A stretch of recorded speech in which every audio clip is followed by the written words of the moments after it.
احتجاج یا استحکام۔ پاکستان تحریک انصاف کی فائنل کال احتجاج کے بعد سیاسی جماعتوں کی سطح پر بیان بازی ہو رہی ہے۔ یہ بیانات ملکی سیاست کا افسوسناک پہلو ہے۔ سیاست دانوں کے تانے اور طنزیہ جملوں نے ماحول کو کشیدہ کر رکھا ہے۔ سیاسی تعلقات میں شدت اور کشیدگی میں اضافہ ہوا ہے۔ بدقسمتی سے ہم آج تک یہ فیصلہ نہیں کر سکے ہیں کہ ہمیں احتجاج کے پیچھے بھاگنا ہے یا پھر استحکام کی طرف جانا ہے۔ کاش کہ سیاسی قیادت اس بارے قوم کی رہنمائی کرے کہ احتجاج ضروری ہے یا استحکام کی ضرورت زیادہ ہے۔ اگر ہمیں استحکام چاہیے تو کیا یہ مقصد احتجاج کے ساتھ ساتھ حاصل کیا جا سکتا ہے؟ یقیناً ایسا نہیں ہے، لیکن بدقسمتی سے ہم ابھی تک یہ فیصلہ کرنے میں ناکام ہیں۔ اگر احتجاج کرنا بھی ہے تو اس کا پیمانہ اور طریقہ کیا ہونا چاہیے؟ افسوسناک پہلو یہ ہے کہ ایسا نہیں ہے۔ گزشتہ دنوں پشاور سے اسلام آباد تک احتجاج کی وجہ سے دنیا کو مختلف مناظر دیکھنے کو ملے ہیں۔ یقیناً یہ اچھے مناظر نہیں تھے۔ دنیا میں ایسے واقعات ہوتے رہتے ہیں اور اس بارے ہمیں کوئی معذرت خواہ رویہ اختیار بھی نہیں کرنا چاہیے، کیونکہ دنیا کے ہر دوسرے ملک کو سیاسی طور پر ایسی مزاحمت کا سامنا رہتا ہے۔ لیکن جب ہم اندرونی طور پر معاشی اور سیاسی عدم و استحکام کی بات کرتے ہیں تو پھر یہ پہلو تکلیف دہ ہے کہ ہر سیاسی جماعت ہر وقت حکومتی مخالفت کی وجہ سے کچھ غیر معمولی کام کرنے کی کوشش کرتی رہتی ہے۔ اگر کوئی بین الاقوامی مسئلہ نہیں ہے، کوئی مذہبی معاملہ نہیں ہے، کوئی قومی مسئلہ نہیں ہے، تو پھر کیوں احتجاج کا راستہ اختیار کیا جاتا ہے؟ اس سے بڑھ کر تکلیف دہ بات یہ ہے کہ سیاسی قیادت مظاہرین کی حمایت کرتی ہے۔ ٹھیک ہے کہ احتجاج بنیادی حق ہے، جمہوریت کا حسن ہے، لیکن کیا حسن برقرار رکھنا بھی کسی کی ذمہ داری ہے یا نہیں؟ ملکی معیشت ہچکولے کھا رہی ہو، عام آدمی کی زندگی مشکل ہوتی جا رہی ہو اور سیاسی جماعتیں سڑکوں پر تماشے لگائیں، اور ملک کی ایک بڑی سیاسی جماعت کے سربراہ مولانا فضل الرحمان کہتے ہیں کہ کسی پارٹی کے فیصلے سے غرض نہیں کہ انہوں نے فیصلہ غلط کیا یا صحیح، وہ اپنے فیصلے کے خود ذمہ دار ہیں۔ ایک صوبے سے قافلے آ رہے ہیں تو اس وقت راستے دیے گئے اور پیچھے ہٹ گئے، کہا کہ گولی نہیں چلانا چاہتے، جب ڈی چوک پہنچ گئے تو پھر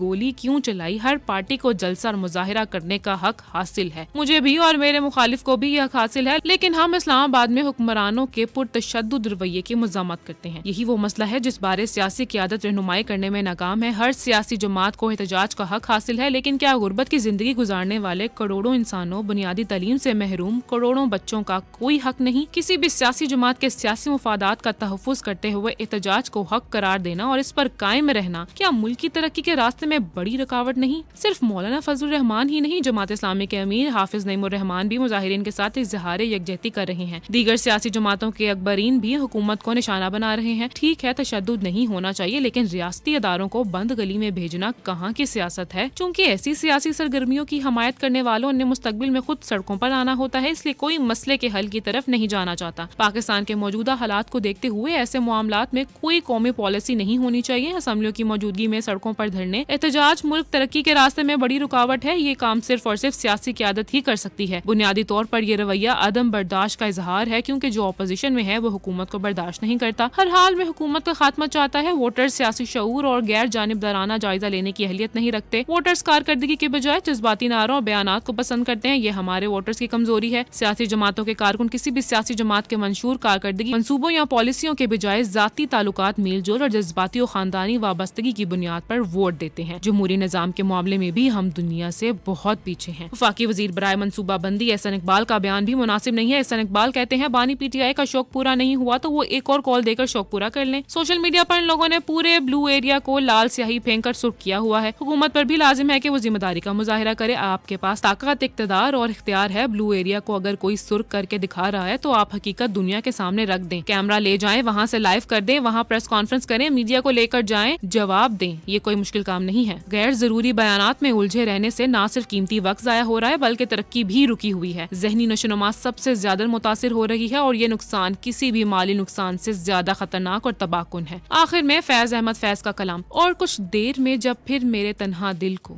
فکر آ لے گی کہ تنہائی کا کیا چارہ کرے، درد آئے گا دبے پاؤں لیے سرخ چراغ، وہ جو ایک درد دھڑکتا ہے کہیں دل سے پرے، شعلہ درد جو پہلو میں لپک اٹھے گا، دل کی دیوار پہ ہر نفس دمک اٹھے گا، ہلکا زلف کہیں، گوشہ رخسار کہیں، ہجر کا دشت کہیں، گلشن دیدار کہیں، لطف کی بات کہیں، پیار کا اقرار کہیں، دل سے پھر ہوگی میری بات کہ اے دل اے دل، یہ جو محبوب بنا ہے تیری تنہائی کا، یہ تو مہماں ہے گھڑی بھر کا چلا جائے گا، اس سے کب تک تیری مصیبت کا مداوا ہوگا، مشتل ہو کے ابھی اٹھیں گے وحشی سائے، یہ چلا جائے گا رہ جائیں گے باقی سائے، رات بھر جن سے تیرا خون خرابہ ہوگا، جنگ ٹھہری ہے کوئی کھیل نہیں ہے اے دل، دشمن جاں ہیں سبھی سارے کے سارے قاتل، یہ کڑی رات بھی یہ سائے بھی تنہائی بھی، درد اور جنگ میں کچھ میل نہیں ہے اے دل، لاؤ سلگاؤ کوئی جوش غضب کا انگار، طے تلاش کی آتش جرار کہاں ہے لاؤ، وہ دہکتا ہوا گلزار کہاں ہے لاؤ، جس میں گرمی بھی ہے، حرکت بھی، توانائی بھی، ہو نہ ہو اپنے قبیلے کا بھی کوئی لشکر، منتظر ہوگا اندھیرے کی فصیلوں کے ادھر، ان کو شعلوں کے رجز اپنا پتا تو دیں گے، خیر